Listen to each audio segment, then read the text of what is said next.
जी हाँ, नमस्कार। आपका जनहित न्यूज पर हार्दिक स्वागत है। सर्वे रिपोर्ट के अनुसार मोदी को लगा करारा झटका। लोकसभा चुनाव के ओपिनियन पोल में किस राज्य में कितनी सीटों पर कौन आगे? जी हाँ, जब से इंडिया गठबंधन बना है उसके बाद का ये पहला सर्वे है। कहीं ना कहीं जो विपक्षी पार्टियों ने जो गठबंधन बनाया है उनका मूल उद्देश्य मोदी को हराना है, और विपक्षी दलों में जो वोट मोदी के खिलाफ या बीजेपी के खिलाफ जो आता है वो एक पार्टी में रहे, उस लक्ष्य के तहत वे आगे बढ़ रहे हैं।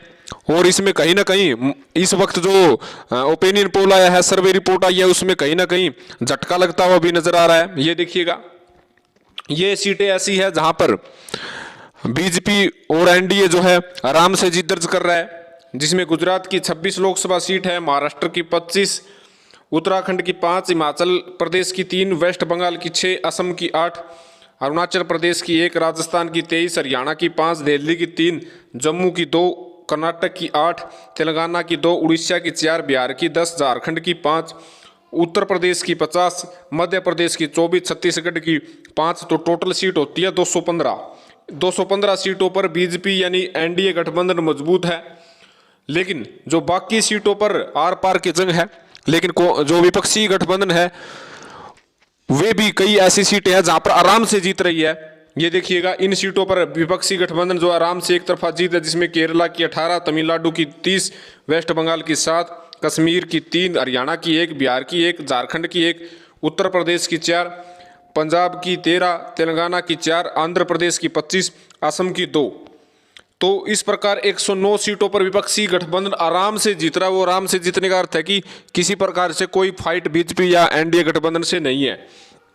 तो 109 और 215 के लिहाज से यदि हम बात करें तो कहीं ना कहीं 324 सीट है, इन पर जो है नतीजा लगभग तय है कि 215 पर बीजेपी और 109 पर जो है विपक्षी गठबंधन जो है आगे है। लेकिन जो बाकी बची हुई सीट पर बीजेपी और विपक्षी जो पार्टियां हैं उनके बीच कांटे की टक्कर है। अगर वे बाकी जो बची हुई करीब 200 से ज्यादा सीट है, यदि वे विपक्षी गठबंधन के पक्ष में चली जाती है तो बीजेपी को नुकसान। अगर मोदी के साथ चली जाती है या बीजेपी के साथ एनडीए गठबंधन के साथ चली जाती है तो फिर से कहीं ना कहीं सत्ता की चाबी बीजेपी के पास जा सकती है। लेकिन सी वोटर का भी सर्वे आया है, ये देखिएगा।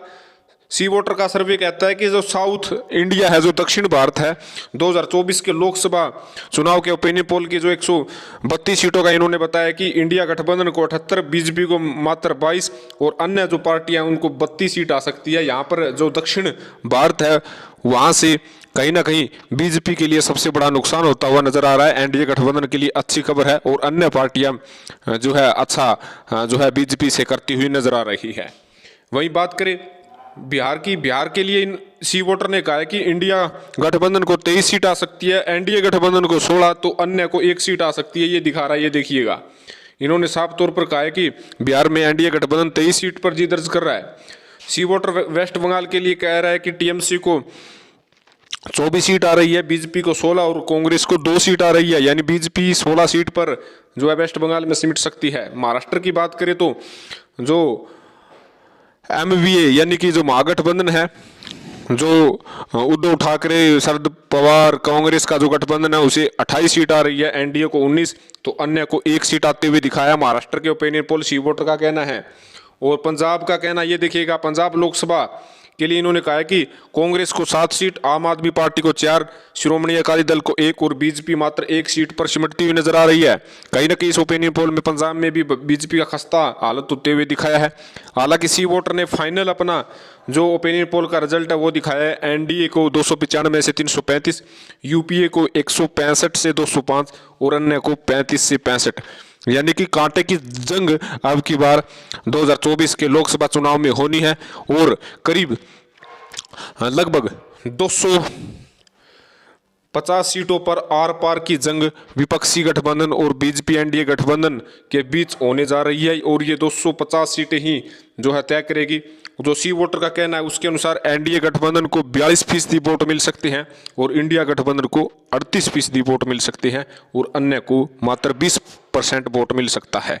तो कहीं ना कहीं जो 4% का मार्जिन इन दोनों के बीच में रह चुका है, जो 2019 में बहुत ज़्यादा मार्जिन जो है होता था, जिसके कारण बीजेपी आराम से सरकार बना गई थी। लेकिन इस बार जो सी वोटर का सर्वे कहता है कि इतना आसान नहीं है जो 2014 और 2019 में बीजेपी के लिए था। एनडीए गठबंधन होने के बाद बीजेपी को और ज़्यादा जोर लगाना होगा, रणनीति बदलनी होगी और इंडिया गठबंधन के पास मौका है और जो विपक्षी पार्टियां हैं उनको भी ज़्यादा से ज़्यादा शामिल कर लेती है। अगर बीजेपी के खिलाफ जो वोट बैंक है, यदि इंडिया गठबंधन की तरफ सारा वोट बैंक जो है मुड़ जाता है तो कहीं ना कहीं बीजेपी हारने पर विवश हो सकती है। तो आपका इस विषय में क्या कहना है, कमेंट करके जरूर बताइएगा।